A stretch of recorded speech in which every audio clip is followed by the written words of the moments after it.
चलो बच्चों, board exam की डेट शीट आ चुकी है, तो चलिए शुरू करते हैं साइंस से। क्लास 10th वालों, अगर आप सोच रहे हो कि साइंस में अच्छा स्कोर करो तो फिजिक्स केमिस्ट्री में तो न्यूमेरिकल्स होते हैं, और अगर आपको न्यूमेरिकल से हट के थ्योरी पढ़ के लाइक अच्छा स्कोर करना है, biology is the scoring subject. तो लेट्स गेट स्टार्टेड। तो फर्स्ट चैप्टर है हमारा बायो में लाइफ प्रोसेस। अब देखो, bio is fricking relatable subject, ठीक है। न्यूट्रिशन हो गया या फिर रेस्पिरेशन हो गया, कोई भी बायोलॉजिकल प्रोसेस जो है वो हम अपनी बॉडी में लाइक हम ऑब्जर्व कर सकते हैं। तो biology is very interesting subject, and अगर आप अच्छे से समझ गए हो टॉपिक्स को तो that is a very easy subject also. Biology आपके लिए बहुत ही इजी है अगर आप अच्छे से उसको समझ गए हो तो, ठीक है। तो before discussing further, let's come to the topic. यहाँ देखिए, जो लाइफ प्रोसेसेस हैं, लाइक रेगुलर लाइफ क्या है, ठीक है। लाइफ क्या है? कॉम्प्लेक्स ऑर्गेनाइजेशन है जिसमें सारे मेटाबॉलिक एक्टिविटी जो है इन्वॉल्व है। अगर कोई ग्रोथ कर रहा है, मूवमेंट कर रहा है, स्टिमुलस का रिस्पॉन्स दे रहा है, तो वो क्या है? That organism will be considered as the living. उसे हम क्या बोलेंगे? लिविंग बोलेंगे। अब देखिए कैरेक्टरिस्टिक्स क्या होती है लिविंग ऑर्गेनिजम्स की। कैरेक्टरिस्टिक्स, ठीक है, ठीक। तो देखिए, लिविंग ऑर्गेनिजम्स की कैरेक्टरिस्टिक्स हम देखते हैं कि वो क्या करते हैं, ग्रोथ करते हैं, ठीक है। ग्रोथ कैसे होगा? सेल डिवीजन होगा बॉडी में, माइटोसिस होगा या फिर मियोसिस होगा। देखिए, माइटोसिस जो होता है, माइटोसिस सेल डिवीजन जो होता है वो आपकी बॉडी की सोमैटिक सेल्स में होता है, और जो मियोटिक सेल डिवीजन होता है वो सेक्स सेल्स में होता है। रिप्रोडक्शन चैप्टर जो आप लोग अभी पढ़ोगे तो उसमें आप लोग जानोगे कि जो मियोसिस है वो स्पर्मेटोजेनेसिस और oogenesis में होता है, स्पर्म के फॉर्मेशन में और ओवम के फॉर्मेशन में। अब देखिए, ग्रोथ यानी जो सेल डिवीजन करेगी, 1 से 4, 1 से 2, 1 से 2, 2 से 4, 4 से 8, ऐसे जो सेल डिवीजन करते जाएंगे करते जाएंगे करते जाएंगे, ठीक है। तो उससे क्या होगा? वही सेल्स डिवाइड करके क्लस्टर ऑफ टिश्यू बनाएंगे, वही टिश्यू ऑर्गन बनाएंगे, और आगे ऑर्गन से आपका क्या बन जाएगा? ऑर्गन सिस्टम बन जाएगा, ठीक है। अब देखिए, ग्रोथ तो समझ में आ गया। ग्रोथ का मीनिंग होता है बेटा लोग सेल डिवीजन, ठीक है। सेल डिवीजन, वो भी कौन सा सेल डिवीजन? माइटोसिस, जिसमें क्या होता है? सेल का नंबर बढ़ता है। जब सेल का नंबर बढ़ेगा तो उसको हम क्या बोलेंगे? माइटोसिस बोलेंगे। समझ में आ रही है? यानी डिप्लॉइड सेल्स बनेंगी यहाँ पे, 2n जिसको कहते हैं। दूसरा है आपका मेटाबॉलिज्म। अगर कोई भी लिविंग ऑर्गेनिज्म क्या कर रहा है? मेटाबॉलिज्म कर रहा है। मेटाबॉलिज्म यानी सेल के अंदर जितनी भी केमिकल एक्टिविटी होती है, समझ में आ रही है बात? जितनी भी सेल के अंदर क्या होंगी? केमिकल एक्टिविटी होंगी, उसे हम क्या बोलेंगे बेटा? मेटाबॉलिज्म बोलेंगे। क्या बोलेंगे हम उसे? मेटाबॉलिज्म बोलेंगे। अब देखिए, जब हमारी बॉडी में कोई भी प्रोसेस होता है तो एनर्जी या तो बनती है या तो एनर्जी क्या होती है? बर्न होती है, ठीक है।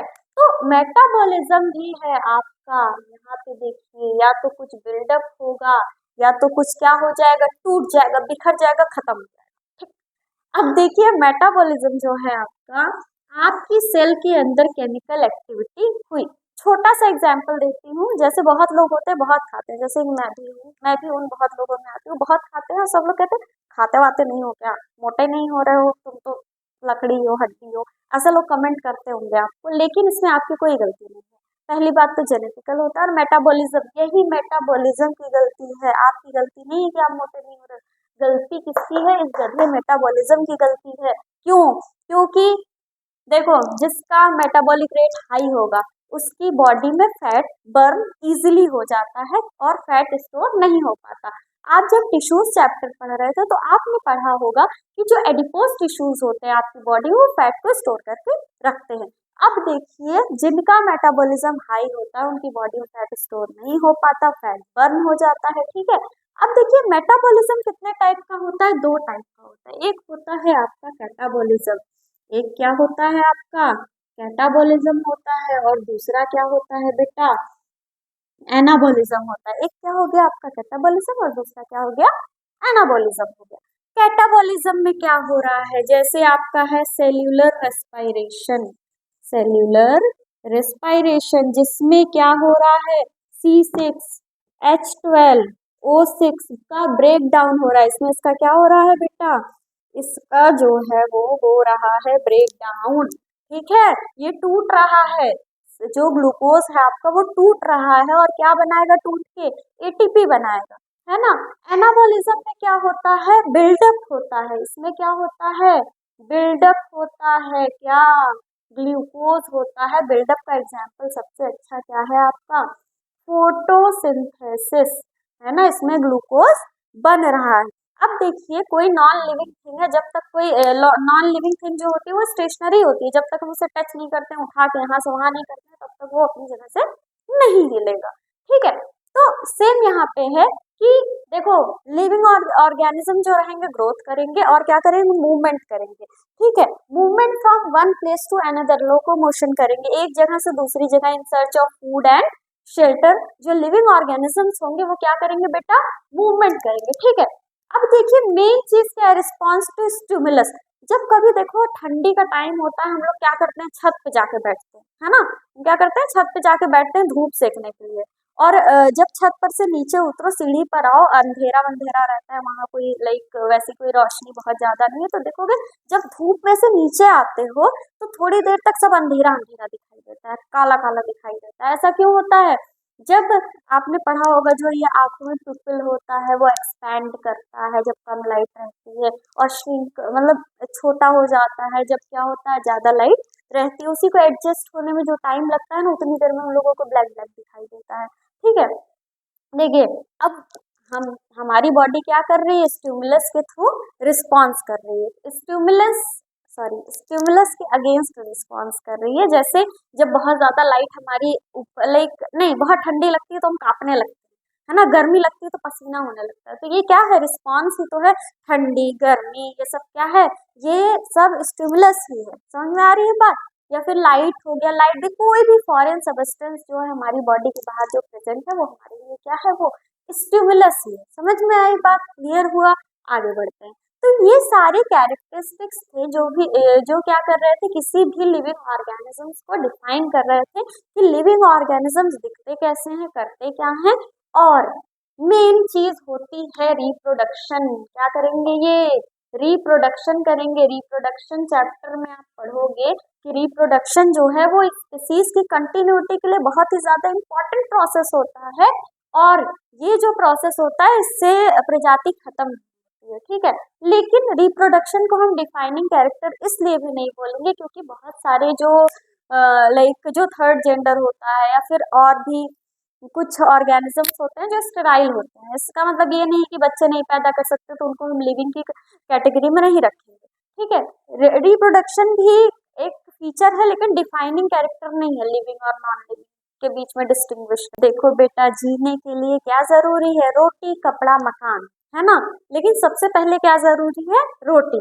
तो लिविंग ऑर्गेनिजम्स को सबसे पहले क्या करना होता है, अपनी न्यूट्रिशनल रिक्वायरमेंट पूरी करनी होती है, जिससे वो फिट रह सके और अपनी नॉर्मल लाइफ फंक्शनिंग को परफॉर्म कर सके।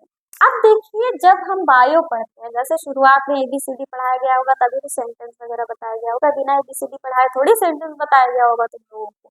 सेम उसी तरीके से बायो में हम क्या करते हैं, सिंपल ऑर्गेनिज्म को उठाते हैं। सिंपल ऑर्गेनिज्म यानी अमीबा।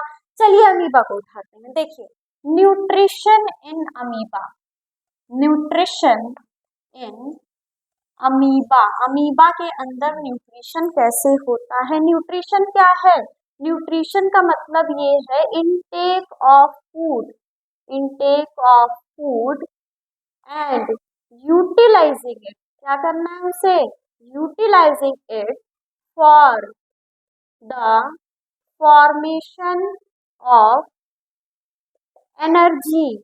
ठीक है, ध्यान से सुनिएगा कि न्यूट्रिशन क्या है, it is the biological process in which we intake the food and we utilise the food for the formation of energy. खाना खाते गए, नामो नामो खाना खा लिया और फिर उसके बाद क्या किया, उस खाने को हमने क्या किया, एनर्जी की रिक्वायरमेंट के लिए हमने क्या किया, उसे यूज कर लिया। और एनर्जी हमारी बॉडी में किस फॉर्म में होती है, एटीपी के फॉर्म में होती है। एटीपी क्या होता है, एडिनोसिन ट्राइफॉस्फेट होता है आपका। ठीक है, अब देखिए न्यूट्रिशन इन अमीबा जो है बहुत ही इंपॉर्टेंट टॉपिक है, क्योंकि इससे रिलेटेड बहुत सारे तो नहीं, एक आध दो क्वेश्चन जो है बोर्ड में आ जाते हैं, या तो एमसीक्यू में आएंगे, असर्शन रीजन में भी आ सकते हैं, और जो है आपके लाइक ब्रीफ क्वेश्चन में भी आ सकते हैं। ठीक है, चलिए देखते हैं। सबसे पहले अमीबा करता है इजेशन। क्या करता है? चलिए सबसे पहले हम देखते हैं कि अमीबा सबसे पहले करता क्या है। देखिए अमीबा सबसे पहले करेगा इंजेशन, ठीक है, फिर क्या करेगा? डाइजेशन, फिर क्या करेगा? एसिमिलेशन, ठीक है, उसके बाद होगा आपका ये इजेशन। ठीक है, तो देखिए इंजेशन क्या है? Intake of food. ये आपका हो गया अमीबा। देखो अमीबा जो होता है उसका कोई डेफिनेट शेप नहीं होता है। अमीबा का जो शेप होता है वो कैसा होता है? इरेगुलर शेप होता है। समझ में आई बात? अमीबा के पास होता है छोटा सा न्यूक्लियस। सिंस अमीबा आपका यूकैरियोटिक होता है तो इसके पास प्रॉपर न्यूक्लियस होगा, ढेर सारा साइटोप्लाज्म होगा। ठीक है, अब देखिए जब अमीबा को खाना खाना होता है, जैसे हमें जब खाना खाना होता है तो जितना बड़ा हम लाइक बाइट लेते हैं उतना बड़ा मुंह खोलते हैं, है ना। हम अमीबा नहीं है, हम लोग अमीबा नहीं है, लेकिन खाना खाना होता है तो छोटी बाइट रहती है छोटा सा मुंह खोलते हैं, बड़ी बाइट रहती है बड़ा सा मुंह खोलते हैं, है ना। तो अमीबा क्या करता है? जैसे जिस शेप का खाना है उसी शेप का वो क्या करने लगता है बेटा जी? स्यूडोपोडिया का फॉर्मेशन करने लगता है। क्या करने लगता है? ये जो आपका अमीबा होगा वो क्या कर रहा है? स्यूडोपोडिया का फॉर्मेशन कर रहा है। समझ में आई बात? अमीबा ने क्या कर लिया? अब हमारे अमीबा में स्यूडोपोडिया का फॉर्मेशन कर लिया। जैसा खाना वैसा मुंह, वैसा वो क्या करता है? मुंह बना लेता है। जैसे हम लोग छोटे रहते तो मम्मी लोग अपने हाथ से खिलाती, कभी बड़ा बाइट खिलाती है तो बड़ा सा मुंह खोलते हैं, छोटा बाइट खिलाती है छोटा मुंह खोलते हैं। तो उसी तरीके से अमीबा है, जब अमीबा की बॉडी में खाना आने के लिए आएगा तो क्या होगा? वो उस तरीके का अपना शेप बना लेता है। अब अमीबा के अंदर डाइजेशन के लिए बनता है क्या?